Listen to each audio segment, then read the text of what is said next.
Mental Health Monday on Radio City Talk with Mick Coyle. Tackling the stigma. Radio City Talk. So welcome to Mental Health Extra for this week. Jake Mills is in the studio. Hello there, Jake. Hello.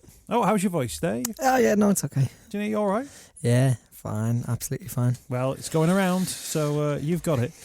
Don't give it to me, please. It's good to see you, Jake. Jake is from Chasing the Stigma. He is the brains behind the Hub of Hope. Hub of Hope, which is a website and an app which you can either type in your postcode or use your location device within your phone to basically find mental health services around you, near to where you live, right across the country. And Jake joins us on a Tuesday for Mental Health Extras. We talk about some of the issues raised through Mental Health Monday. Two different topics touched on through Mental Health Monday this week, Jake. Both the issue of Hassan's invention, if you like, the Moodit app that he was creating as well, but also for podcast listeners, the conversation we had with Julia Samuel, MBE, about grief. Both were very different conversations. First and foremost, sympathies with Hassan for the work that he's doing at the moment, trying to get one of these apps up and running. Yeah, I did. It was like listening to myself over the last year or 3 years when he was talking about it, and it sounds absolutely brilliant, by the way. And then you come along and go, so when's it going to be out? It's like, well, don't ask me that, just listen to the idea first. It's great. So it does. It sounds really, really good. So the idea being that at the moment people can sort of share their physical health online through things like Fitbits, and that you will say, oh, I did a run today. Here's even the map of my run. This is how many steps I took today. This is how fast I got my heart beating today. But actually, there's nothing out there from a mental health point of view. And he was saying, well, there's grounds for that, where you can have a daily thing where you just click on, this is how I'm feeling today, and then appropriately it reacts to you. Yeah, and I have a running app, and it reminded me of that a little bit. After the run, it gives you an option. It's got a smiley face, it's got a average face, and it's got a sad face, and it's basically that's in the same way that you could track your mood. You're tracking your mood during that run. How did that feel for you? I don't know what happens if you press the happy face. Never got there, but again, it's just this idea of just keeping on top of things, even if you never look back at any of the information, even if nothing's ever done with that information. It's just putting in your mind to think, how am I doing today? And again, and Hassan made a point that I've probably bored you with a million times, especially when we've done the show for 24 hours, because I kept saying it. But everybody has mental health. So mental health doesn't have to necessarily, well, it's not about being bad. It's about normal life. It's about living. It's about talking about mental health, being aware of your mental health when it's good, because that when it is bad, you'll be able to be more aware of your own kind of symptoms and everything. I wonder whether or not, with that in mind, I wonder how many people, like for instance, if they're planning to do a 5k or a 10k, we've got the Run for the 96, for instance, which is coming up, they might look back at their physical app trackers and go, well, I was running 5k in June of last year. What was it that I was doing? What routes was I doing? What sort of times was I doing? How was I living at that time? And actually, that might be one of those things that you use Moodit for, that you might look back and go, well, I'm feeling, low at the moment, or I'm feeling indifferent about things at the moment. You might then look back at yourself, and if there is an obvious decline in that, it might not necessarily help you get out, but it will help you recognise that there is a decline in the way your mental health is feeling. Exactly, and it's normalising it. Again, it's about this idea of, and I've spoke about this from my own personal point of view, from going through depression and a suicide point, and being at that lowest point when I didn't know what it was. I didn't know the symptoms. I didn't know I could be helped. But I've gone through that, and because I've gone through it, now I recognise what those symptoms are. It shouldn't have to take me going to that point to understand actually the feelings and the thoughts that I was going through. And again, this app it's about normalising it. It's about having that there where you can just check it exactly as you've just said. You can say, actually, do you know what? This is something that I done, or this is last time it lasted this long. It's just a way of being aware, and that's really, really important. It's being aware of your health, regardless of it being physical or mental. And there was a point that he made, which I thought it was absolutely brilliant. And I don't know how many listeners the podcast get, but hopefully not many, because I'm going to use it as my own point. But when he said about you wouldn't just be told, eat whatever you want, don't exercise, and then when you have a problem, if you have a heart attack, we'll deal with it at the time. And I thought, what a fantastic point that is. But with mental health, that's pretty much what's happening. Is that it's like, well, we won't talk about it, we won't discuss it, we won't tell you anything to do to look after it. But if it gets to a crisis point, then we'll do what we can to help you. I just thought, wow, that's such a brilliant point. Really good point. There you go, straight into an PowerPoint. Yeah, I was really happy that I came up with that point, actually, yeah. Jake Mills, 20th of March 2018. Doctor. After Hassan Yassin. The Moodit app, which will be available to download on iOS from, hopefully, at the end of May. There was the idea as well around the mood hack. This was the idea that actually if you are feeling a certain way, that the community who support it might go, right, well, if you're feeling like that, you might want to try this. And as we've heard on this program, there's a million different things that might throw something in your general direction and go, oh, right, well, I'll go for that or I'll not go for that. It might be writing poetry, it might be knitting, it might be going for a 3-mile run, it might be 1,000,001 different things. But it was called a mood hack, the hack being this sort of modern phrase for little cheats in life. Yeah, but I like that because it's coming up with ideas that you may never have thought of. And again, it's relating that to a mental health point of view. We know how every normal day life can affect your mental health. As a simple thing that you might do, today is World Happiness Day or something, and again, it's about that self-care. It's something that you might not think is self-care, but actually it is. And maybe somebody's saying that, and maybe somebody's suggesting something. You think, actually, do you know what? Yeah, I might give that a go. It's just giving people ideas, just sharing experiences, but for the good, not just for the bad. That Moodit app will be available to download. There is actually a website that's up and running as well. All the links are on the podcast. Podcast listeners also got to listen to the conversation with Julia Samuel, MBE, talking about grief. I wonder whether or not grief is one of those mental health issues, which is one of those things which ties over from an emotion. That grief is an emotion that is absolutely affiliated with a particular moment. So it might be the death of a family member, the death of a loved one, death of a cat or a dog. And actually, it's about, from that conversation with Julia, embracing grief as best you can and owning the grief so as not to potentially put yourself at risk in the future. Not dealing with grief, not dealing with death when it comes your way in whatever form can cause you problems down the line. And although it's an awful thing to have to go through, what Julia says is that it is essentially keep on ploughing through it, embrace it and accept it, because once you've dealt with the grief, that's when there is room for growth afterwards. Yeah, you know what? I thought it was really, really good conversation, actually. And I think in the same way where you talk about the stigma of mental health or mental illness, I think the stigma that's attached to grief is that we're scared. We're really scared of having to go through it, making it worse for somebody else, not knowing what to do. And, you talk about kind of things that are inevitable in life. Nothing's more inevitable than death without kind of, bringing it down. But again, we're not being taught about it. We're not being prepared about it at all. The likelihood is at some point you are going to have to deal with death. So it's about preparing people for what to do with that. And I'm glad that you mentioned, because I don't think it was mentioned yesterday. Now it looks like I'm stealing something else that was originally mine. But you mentioned about pets. That's a reason for me that I don't like the idea of getting pets is that I'm scared of the day when they die. And that's so stupid of a reason not to get a pet, because it's about enjoying a pet when you've got them. But it's being scared of that grief. And again, I wouldn't have a clue how to deal with that.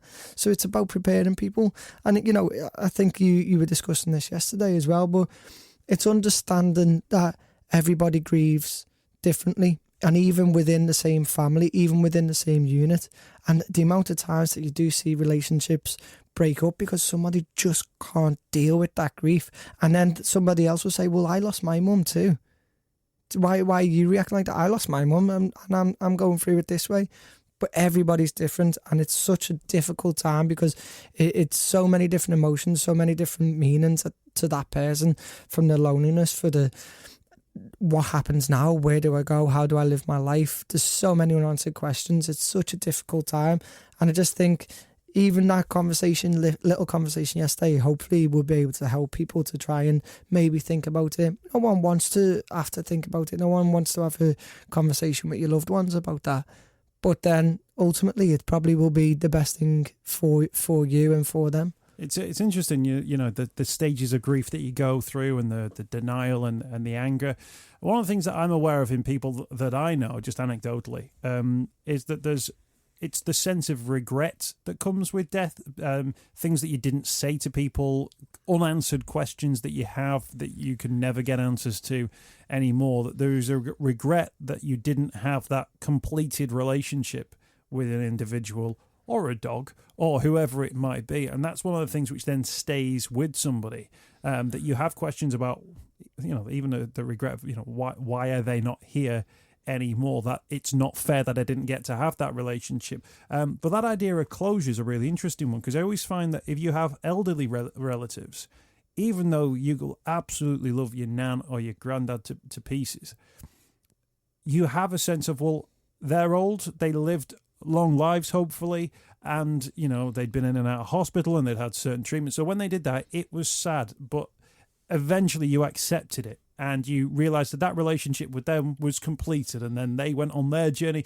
and you continue along with yours. But that idea that not being able to get that completion, to have those unanswered questions, must be incredibly frustrating, because then that's something which then doesn't go away. That those questions stay, and not being able to deal with those questions must be tremendously frustrating. But frustration over a long period of time, be it weeks, months and years, would undoubtedly lead to all sorts of other problems, wouldn't it? Yeah, and, you know, that's the thing, is that it's that inevitability you think will be old age. And I think maybe that's something from my own point of view with a dog, say, for example, is that I think, well, the likelihood is I will see that dog die in 10 years, whatever. I don't even know how long they last. But so you're thinking, well, do you know what? I've got that short space of time, and that's too short for me. But the reality is that anybody can die at any given time, and for it to happen where you haven't prepared, to have all that self-doubt, to have all that self-regret, to have all that self-hatred that you might be holding on to say, what about that conversation? What about that argument? All these different things that has to be dealt with. It has to be dealt with, because it's just far too much for you to have to try and cope with on your own. And then hopefully, you know, you do have a close relationship or a close family where you can support each other. But again, it's about having the conversations before it gets to that point to normalise it. And I think one of the points that Julia made yesterday was this idea that you don't want to talk about it because you'd almost be wishing it on. And again, from a kind of that's something that I've recognised from talking about suicide. People do not want to talk about it because they feel like they would be wishing it on, or be putting an idea in somebody's head, or they think that if they do it, they'll jinx a situation. And it's all about that fear. And the only way you can break down that fear is by normalising it and by talking about it, and for everybody to be clued up on it. I think one of the things that springs to mind when you think about death is funerals, and actually ended up being part of the conversation. I don't know about you, but when there is a death in the family and there's the funeral, like, I don't want to go. Where do you want to be today? Do you want to be at a funeral? No, absolutely not. Like, for me, it's always like the last place in the world that you want to be. But then I'm always aware that by going to a funeral, not only do you allow yourself those moments of reflections, because you're standing, in a chapel space or a church space, or a space with friends and family, and you get that ability and that time to sort of think about that person, to hear nice things about that person as well, and to sort of process it or defragment your thoughts on it within your mind. But I also think the other thing is, at the same time, is what you're also doing in terms of funerals is you're going to support the family, the people who may have been closer. So if it's an auntie, your cousins, the person who's died's children, if it's a grandparent, your own parents, maybe, because you're supporting them as well. And I think that's one of those things, because while you have got grief because of your relationship with that person, I think one of the other things is you've got to bear in mind that as a social community, other people have got it as well. And that being at that funeral is actually representing to them that you meant something to them and they meant something to you, and you want to show support, and that support for them is there if they need it. Yeah, and I think people appreciate, how many times have you been to a funeral and the actual service itself is horrible and really sad, and you know that can be really, really tough. But then how many times have you come through that and you've gone to the wake and you've actually come away and went, no, I had a good time there, and you think I'm allowed to say that about a funeral? But it's a good point, because actually you are there, you are supporting each other, you are sharing those stories, and that doesn't have to just be for that day, for that wake itself. That's the support that you can offer to people, and that's a way that you can be talking about death. You can be talking about the good times, you can be talking about the happy times, and you can be there throughout. You don't have to be scared about having that conversation. Yeah, because you hear people say, well, once the funeral's out of the way, because I think people have that almost in their mind. But I think that sometimes, like for instance, and you hear about this with young people who don't get invited to the funeral of parents if they die, because the family just go, oh, they're too young to understand what's going on. And then kids later on in life go, well, I didn't even go to the funeral. Like, there's something about that as a moment. And I know it's kind of like a symbolic moment, but it's almost like a handing over of that person or that body or that soul to something else. Which I think, if you're not dealing with it, there is a risk that things come back, and that resolution that other people haven't found, and then people say that thing that you mentioned before. Well, I got over it. Why haven't you got over it? Because I'm dealing with it differently. And again, I think it's something that was mentioned yesterday, but it's about planning ahead and how you can keep that going, so it's not just at the funeral. You can mark certain days, because that can be really, really tough when you've got anniversaries coming up. And for my girlfriend's grandparents, granddad passed away, but every time there's any anniversary, her nan's house is full. We're all having a takeaway. We're all having a couple of beers. It's not a sad occasion, but it's a time to come together to mark it, to ensure that if a nan is upset, which she will be, but we're all there as well for her. And I think it's always a nice occasion. I should go and watch Coco. Apparently it's excellent. I keep hearing this as well. It's about... Surprised you haven't? Peter Rabbit was this week. Okay. Yeah. I didn't take my daughter, I just went on with but that idea that the dead are to be celebrated, the Day of the Dead is when you celebrate, and actually their life continues as long as people remember them, as being an idea. That can be our homework for a future episode, and we'll talk about the best of the Pixar movies. You just going. What they say about get something sweet before, make a day of it. Absolutely. Jake, thank you for coming off your sick bed to be on the programme today. It's my pleasure. It's he had a day out. Mm-hmm. Where do you go on St. Patrick's Day? Why not go to Dublin for a stag do? What could possibly go wrong? I got away. I think I picked up a cold on the plane. Yeah, you seem to have picked up a tattoo as well on your right forearm there as well. A shamrock from Dublin on St. Patrick's Day. No, not cringy at all, is it? Jake, thank you for your time. If people want to find out more about the Hub of Hope, where can they find it?